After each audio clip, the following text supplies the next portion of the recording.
Speaking about the tower which Yeats made his home, he wrote to a friend called T. Sturge Moore, "I like to think of that building as a permanent symbol of my work, plainly visible to the passer-by." And he gave the title, The Tower, to one of the collections of his poem. As if not satisfied with one collection, he gave the title, The Winding Stair, to a subsequent collection of his poems published in 1933, first in 1929 and then in 1933. And he called this subsequent collection The Winding Stair. Today we are going to read a poem called The Tower, published for the first time in 1927 in the New Republic and the Criterion, and later in 1928 in the collection called The Tower.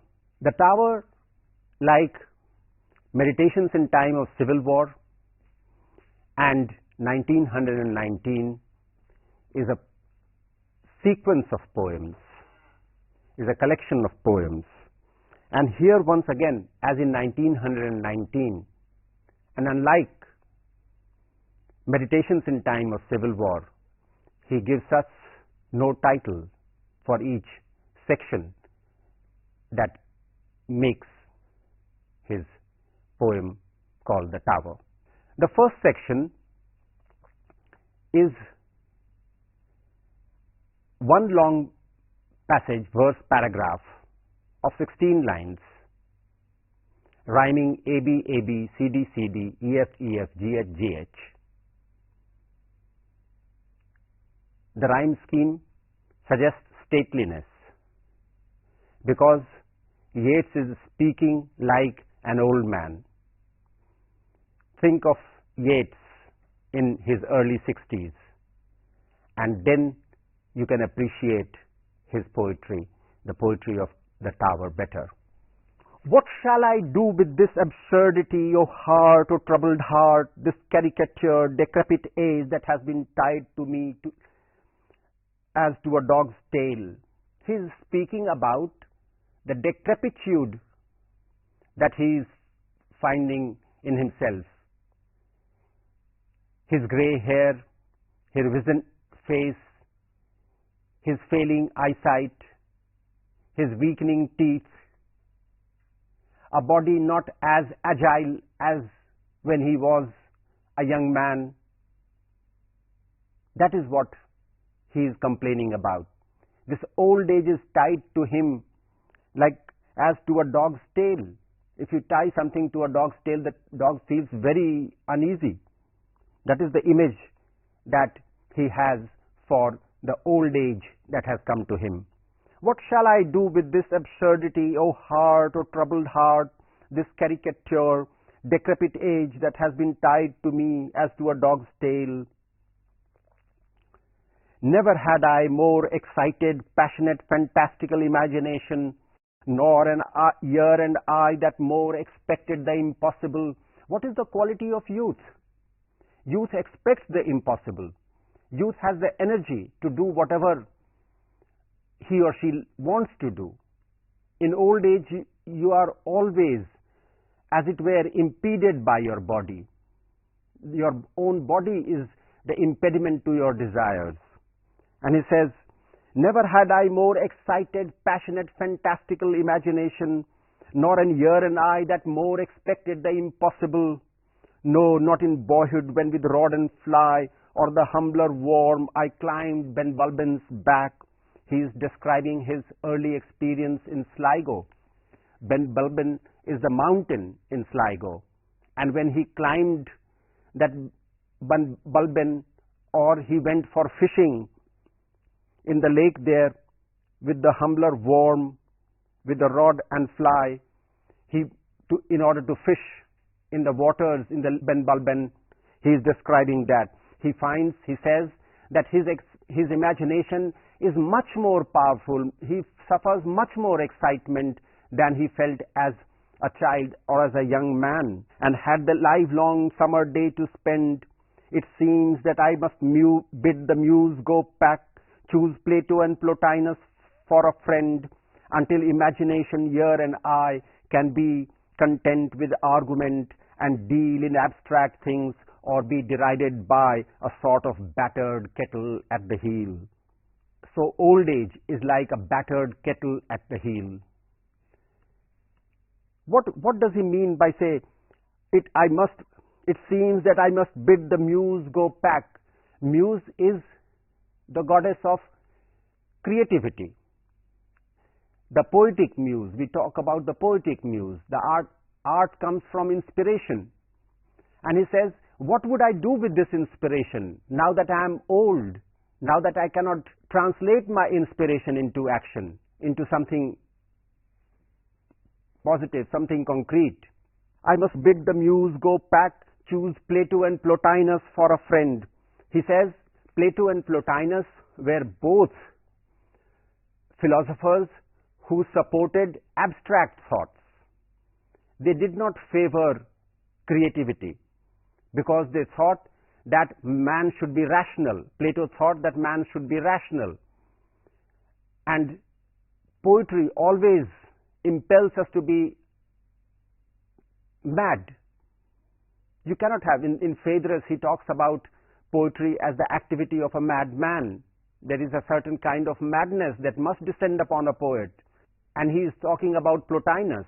Plotinus was born in Egypt, and around 244 AD he went to live in Rome and he settled there.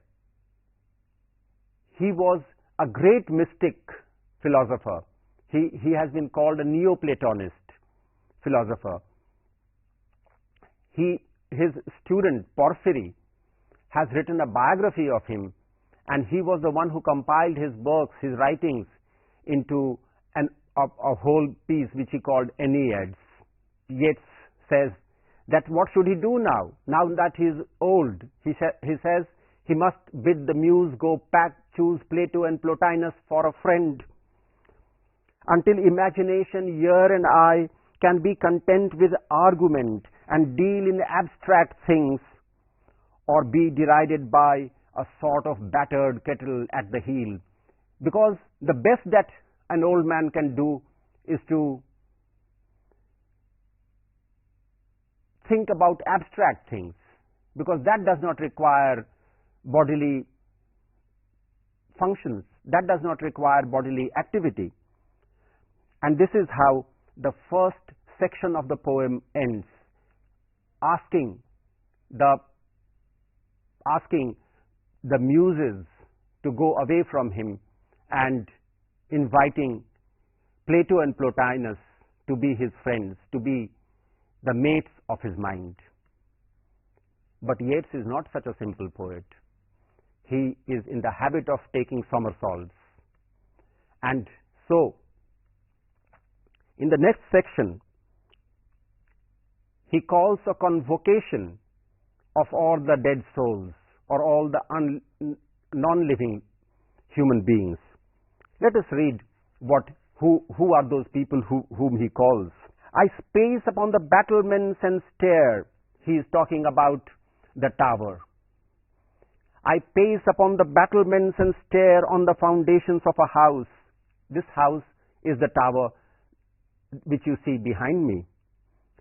I pace upon the battlements and stare on the foundations of a house, or where tree like a sooty finger starts from the earth and send imagination forth under the day's declining beam, and call images and memories from ruin or from ancient trees. For I would like a question. I would ask a question of them all. Notice this convocation of non-living things, a convocation of the past. Beyond that ridge lived Mrs. French, and once when every single candlestick or scones lit up the dark mahogany and the wine, a serving man that did divine that most respected lady's every wish, ran and with the garden shears clipped an insolent farmer's ears, and brought them in a little covered dish. This Mrs. French is a grandee, is a very rich lady. And how does Yeats's poetry suggest that? Beyond that ridge lived Mrs. French. He is looking at a ridge from the tower, his house. And once when every single candlestick or scones lit up the dark mahogany and the wine, the dark mahogany furniture, the scones, the silver candlestick, and the wine all suggest affluence. And this is how Yeats succeeds in conjuring up the image of prosperity. A serving man that could divine that most respected lady's every wish. What did this serving man do? He discovered that his lady was unhappy with somebody. So he went out with the garden shears, clipped his ears, and brought them in a little covered dish before his lady. Ran in with the garden shears, clipped an insolent farmer's ears, and brought them in a little covered dish. In one stanza, he portrays the affluence, the Anglo-Irish affluence of his society.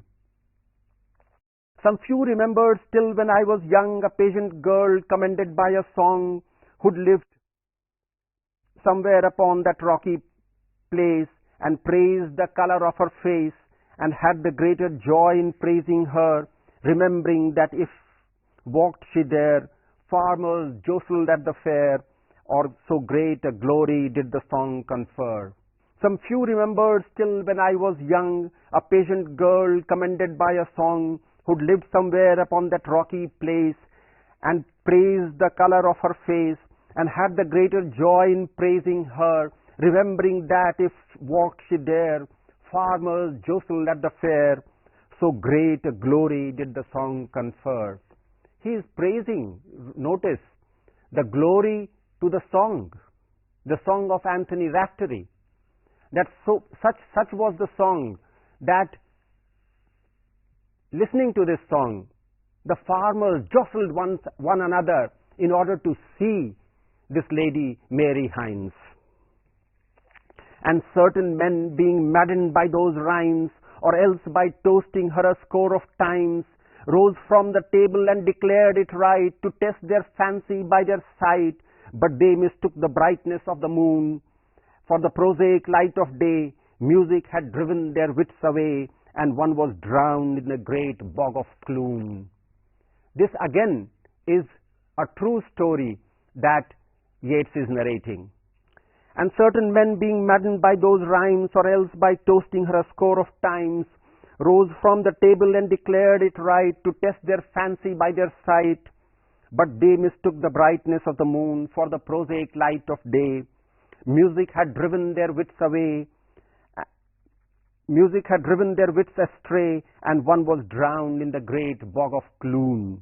This man who went out to have a look at Mary Hines got caught in Clune bog, Daldal, and there he lost his life. Strange. But the man who made the song was blind. Now, he says, this was strange, that a man in his senses could have mistook the brightness of the moon for sunlight and set out to have a look at Mary Hines, and did not care for the path on which he was walking, getting caught in the Clune bog and losing his life in order to see beauty. Strange. And Yeats goes on to talk about something still more strange. But the man who made the song was blind. Yet now I have considered it, I find that nothing strange. The tragedy began with Homer, that was a blind man, and heaven has all living hearts betrayed. Oh, may the moon and sunlight seem one inextricable beam, for if I triumph, I must make men mad. Yeats is thinking of himself as a successor of Raftery, as a successor of Homer. Writing poetry is a sedentary trade. One has to toil unseen by the world. Strange, but the man who made the song was blind, yet now I have considered it. I find that nothing strange. The tragedy began with Homer, that was a blind man, and Helen has all living hearts betrayed. Here there is a unique poignancy in what Yeats is saying. Helen has all living hearts betrayed. When he is writing Helen, he is thinking of Maud Gonne, the woman who betrayed his heart. Oh, may the moon and sunlight seem one inextricable beam, for if I triumph, I must make men mad. Yeats wants the same power in his poetry that he found in Anthony Raftery and Homer before him. For if I triumph, I must make men mad. And I myself created Hanrahan. Having talked about Mary Hines and Mrs. French, and before that of Plato and Plotinus, he now talks about Hanrahan. Hanrahan was not a living character. You can find his story of Hanrahan in his uncollected prose, which were published after his death. And I myself created Hanrahan, and drove him drunk or sober through the dawn from somewhere in the neighboring cottages. Caught by an old man's juggleries, he stumbled, tumbled, fumbled to and fro, and had but broken knees for hire, and horrible splendor of desire. I thought it all out 20 years ago. He wrote about Hanrahan 20 years ago in a story. Who was this Hanrahan?